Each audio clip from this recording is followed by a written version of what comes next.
Ayan no, mga kadre ko. So meron tayong NMAX dito para sa Cavite, PNP. Ayan. Siguro ko mga nasa ilan tong NMAX na to? 200 units. Tapos meron din tayong Gixxer dito. Para naman sa ano to? Road Safety Division. Siguro sa mga ano to, enforcer. Tapos may isa tayong Versys 650. Ayun, may mga Versys pa ron. Sa dulo. Ayun.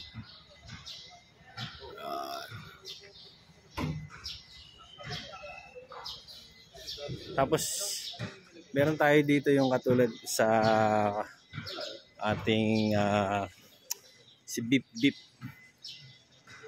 sa Cubao Zion yan. Dami na oh, dumami na siya. Na-modified na rin.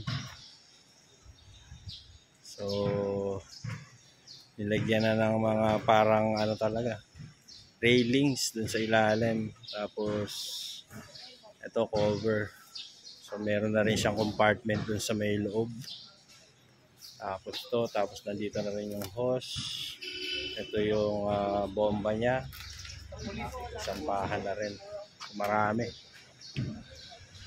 Para sa Cavite. Siguro bawat barangay ng Cavite. Yan, bibigay yan.